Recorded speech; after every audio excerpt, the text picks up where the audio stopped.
Oh, il a dit que les stars.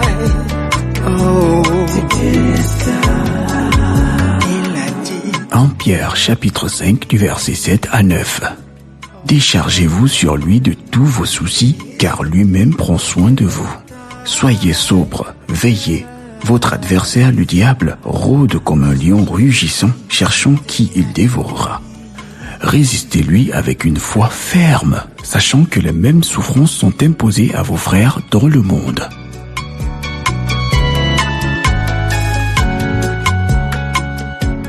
Bonjour chers auditeurs. J'espère que vous avez bien dormi et que vous êtes prêts à écouter Tétélista, notre méditation quotidienne avec le pasteur Paris Tala.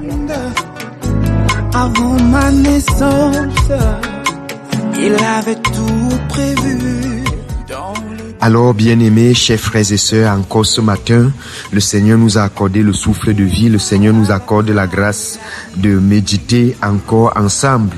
Vous savez, depuis hier, nous sommes en train, depuis quelques semaines déjà, nous sommes en train de parler. Notre thème général, c'est la différence entre l'évangile et la religion. Et précisément, hier, nous étions dans le livre de Matthieu, chapitre 7, le verset 13 et 14, en train de voir les deux portes, les deux chemins que Jésus-Christ a décrits. Nous avons vu le chemin large, spacieux, qui est le chemin du légalisme, la loi, qui cadre naturellement avec le cœur de l'homme qui veut travailler pour mériter son salaire, mériter son approbation. Et nous avons le chemin étroit, qui est le chemin de la grâce et que le cœur de l'homme n'aime pas parce que peu de gens trouvent ce chemin.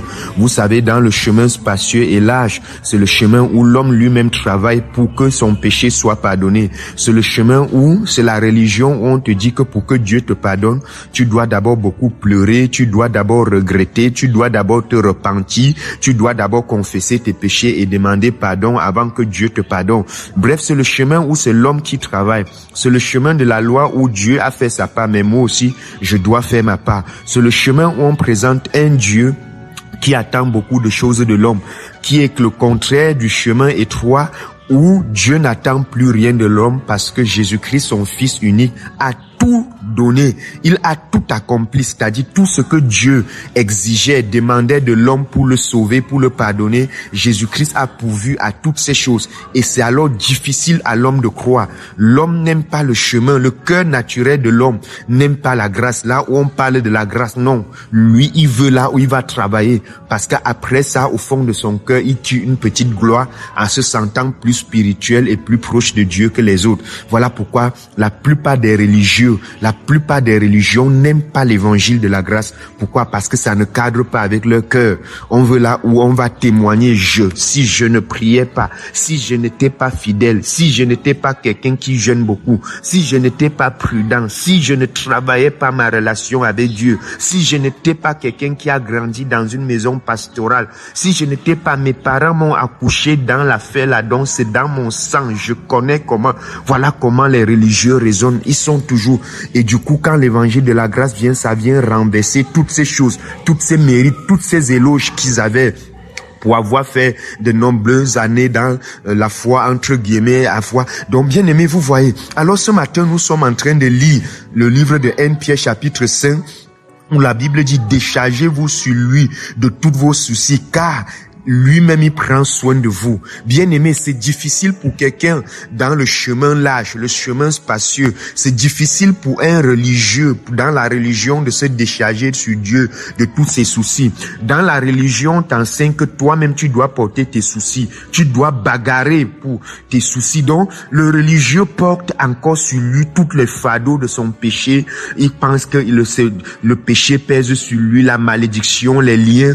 Dans Matthieu chapitre 11, Jésus dit, venez à moi, vous qui êtes chargés et fatigués, et je vous donnerai du repos. Non.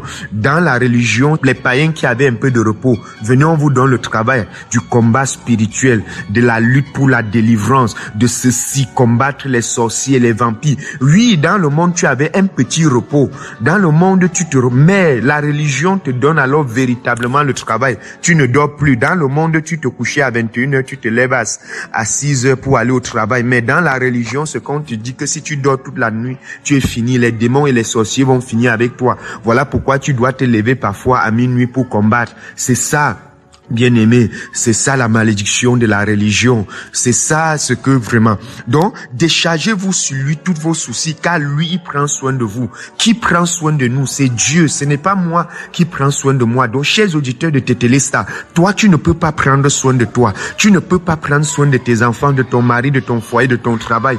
Il y a quelqu'un qui prend soin afin que toi, tu te reposes. L'évangile nous appelle à nous reposer et à observer et apprécier le travail de Dieu dans notre vie, au travers de nous, au travers de quelqu'un. Donc, bien aimé, comme je vous disais hier, nous parlons des démons. Comment est-ce que la religion voit les démons?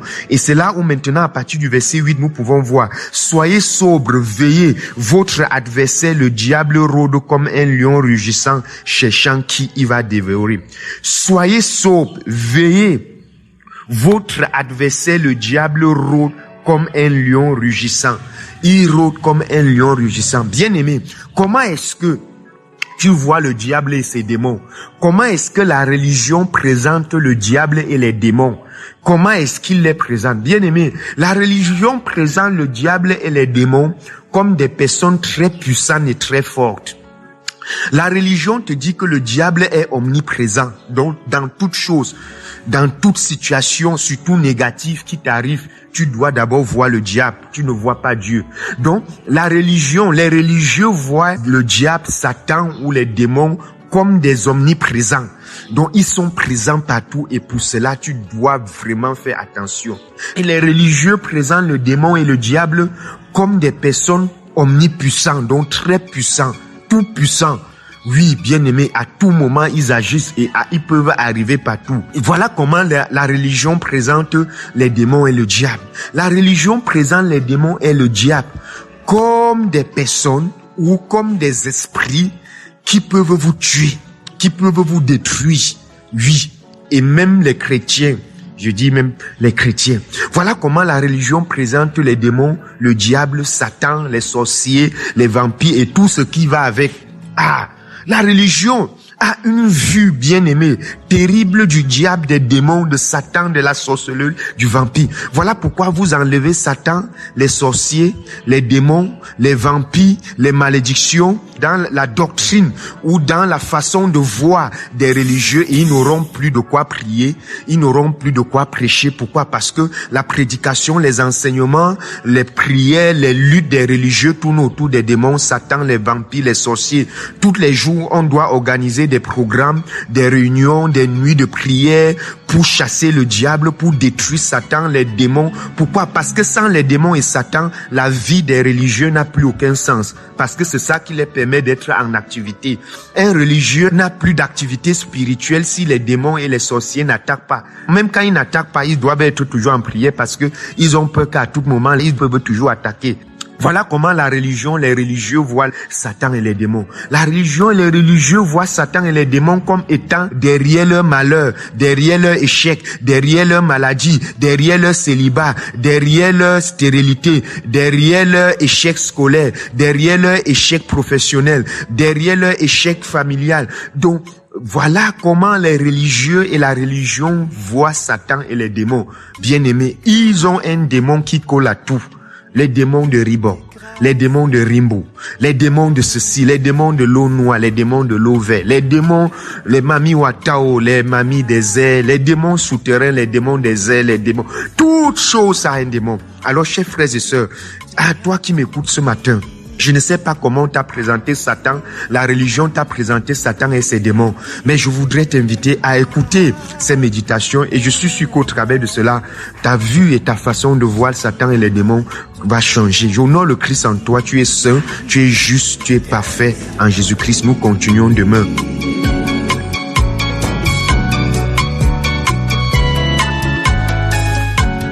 Vous venez d'écouter Tétélestai, un enseignement qui vous est produit par la Midigrade, la mission de la dispensation de la grâce de Dieu. Notre devise, prêcher la grâce et l'amour inconditionnel de Dieu manifesté en Christ. Vous pouvez nous contacter au 675 27 16 77 ou encore au 698 76 73 75. Vous pouvez aussi nous suivre en vous abonnant à nos différentes plateformes telles que Facebook Midigrade, YouTube Midigrade, Twitter Medigrad Mission et Instagram Medigrad Mission. Tétélestai, tout est accompli.